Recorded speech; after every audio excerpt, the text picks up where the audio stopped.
YouTubes, and welcome to another episode of Cars I Want to Buy, the series where I share a car for sale somewhere out there in internet land that I want to buy, but can't because I have no money, and even if I did, I have nowhere to keep it. We'll review the features and condition of the car, go into some of the history of the model, and review the 3 reasons why I want to buy the car.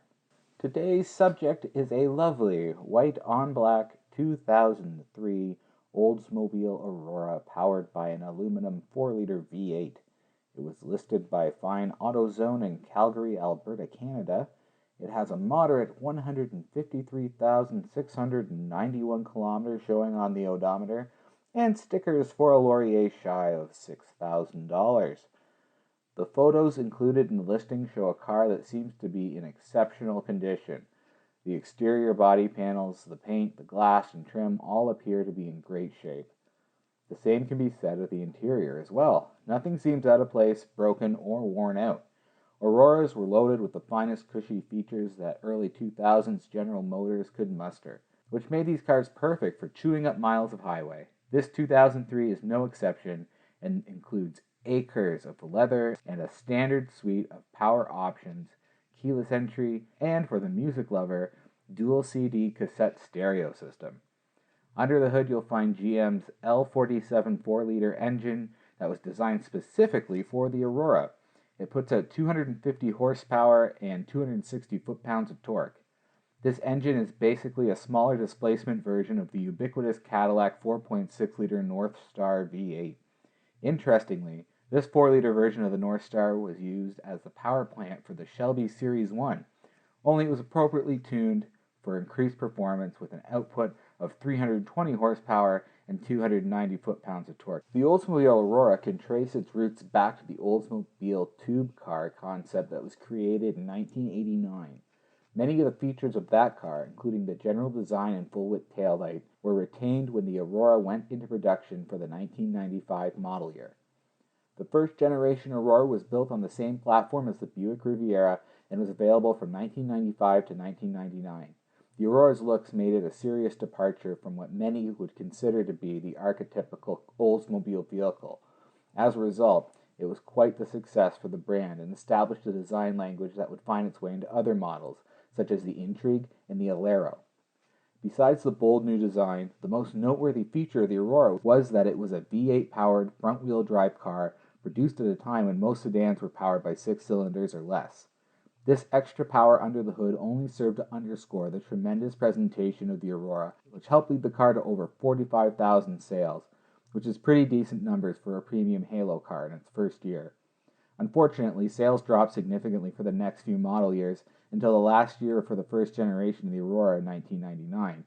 Oldsmobile did not offer an Aurora for 2000, instead opting to launch the second generation car for the 2001 model year. This new car included all new styling inside and out. Another noteworthy feature of the new car was a new base engine, which was GM's 3.5-liter V6 found in many different vehicles at the time. It produced 215 horsepower and 234 foot-pounds of torque. The 4-liter was still available though, only now it was optional. The improvements made in the Aurora for its second generation were praised for better driving dynamics. However, this generation didn't seem to have the same presence as the first car did. Another hurdle was the fact that Oldsmobile was being phased out as a brand, which meant the days were numbered for the Aurora and the rest of its stablemates. Despite some of the criticisms, when the second generation was made available for the 2001 model year, sales increased dramatically and the Aurora had its best year with over 53,000 units sold. Unfortunately, history repeated itself and numbers fell off a cliff for the next year, and by the time the last year of production rolled around, only about 7,200 Auroras made it into new buyers' driveways. So why do I want to buy this car? Well, here's 3 reasons. 1. It's super comfortable. I used to own a Buick Lucerne, which was built on essentially the same platform as this Aurora. Say what you will about front-wheel drive and the ho-hum General Motors luxury driving experience. If you want long-distance comfort, you can't do much better than a full-size G-body GM product. They represent that sweet spot between 1970s Luxo barges and modern-day luxury sedans with much higher price tags. Number 2, this car represents good value for the money. For about $6,000, you have a luxurious, reliable, and super comfortable ride, And since many cars of this type were only purchased by buyers of a certain age and means, they were typically properly maintained and generally well cared for. This means that if you get your hands on one that has a short previous owner's list, it will likely be in great condition and able to provide years of service. 3. Finally, this car deserves a place of honor in a garage that loves it. The Aurora was a great vehicle that tried to modernize and save an aging brand. It did it the right way, too, because it was an offering that looked nothing like its predecessors, was praised by anyone who drove one, and still appealed to the brand's bread and butter customer base. It literally was the perfect balance of old meets new. Unfortunately, it just wasn't enough to save Oldsmobile. That's why this 2003 was the last year for the Aurora. Well, that's all I wanted to cover today. How do you feel about the torquey 4-liter powered spaceship for the road? Do you think the Aurora was a car worthy of all its hype? Or was it just another example of GM relying on tired old tricks to save an even older brand? Let me know in the comments below.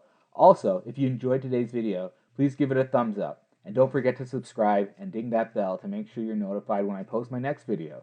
Also, if you're so inclined, give me a follow on Instagram by looking up @Automophiliac.